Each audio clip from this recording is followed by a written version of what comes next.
Hello and welcome to a quick preview of the Arma 3 E3 2012 presentation. Now we've got a lot to get through, so the plan is to offer a brief look at each section of playable content. At the heart of everything is Camp Maxwell. From this small military outpost, we've prepared activities, showcases, and even a short campaign mission, which are accessed directly via the camp in whatever order we like. Of course, at E3 itself, visitors to the Bohemia Battle Bunker booth are encouraged to get hands-on with it all and take a look at these things in as much splendid detail as they like, and at their own leisure. Alright, let's kick things off, starting with a wee jaunt around Maxwell. The 3D markers you see are prompts for where to find content. You might have already spotted the vehicle demonstration there, and in the background, the silhouette of a helicopter foreshadows an airborne showcase. More on those later. Trotting across in the light of a romantic sunset, you can get a peek at the weapon pool, something that those familiar with the Armex game mode may recognise. Now looking down into the valley, we can spot our firing drill activity, which puts players through a timed series of pop-up targets. A little further away is a shooting range, which gives a good impression of, among other things, our new aiming mechanics and more powerful rifles like the GM6 Lynx.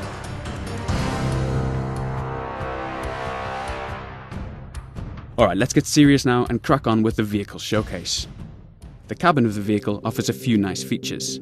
Things like the hands on the wheel might seem trivial, but their long-awaited inclusion really helps to connect the player to the feeling of driving. Alongside the new physics-supported handling, it's a real upgrade. The same too goes for mirrors and onboard displays, which, while subtle, are all part of the overall impression. So, up ahead lies a bunch of enemies, and I've got a grenade launcher on the roof of this vehicle.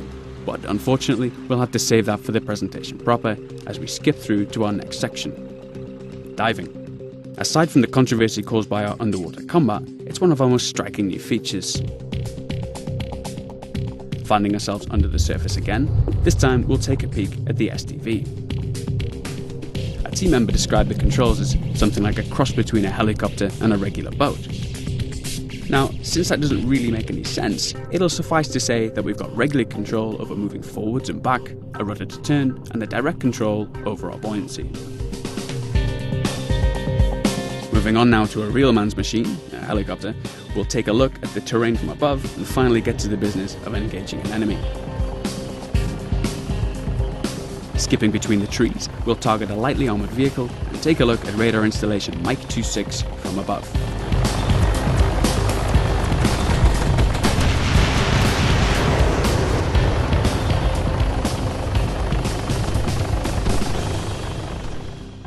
Moving on to supports now, we'll show an artillery strike in action. I've called in a strike on this anti-aircraft vehicle in the centre of the scene. We're using some relatively lightweight shells here, but if we manage to get it finished, at E3 you might sneak a quick look at the new cluster bomb strike option, which I must admit is particularly satisfying. The night showcase helps us demonstrate some of the features we looked at in our recent lighting showcase trailer. One feature we didn't manage to show was the weapon-mounted lights. Switching it on, you can see the beam cast on the ground, which nicely highlights the new detail surfaces. Switching to third person, we'll take a brief look at night vision and demonstrate the ongoing work we're currently implementing with muzzle flashes.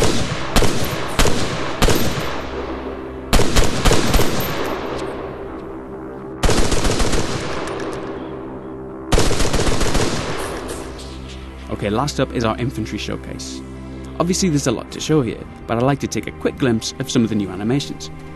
There's the previously mentioned tactical pace, which is a little slower than running, a little faster than walking, and fatigues the player more by way of our new fatigue and encumbrance system. There's also a few new crouch and lean options. Taking cover behind this wall and disposing of our enemy, I'll demonstrate popping that down, and naturally popping up a little higher than the default stance too.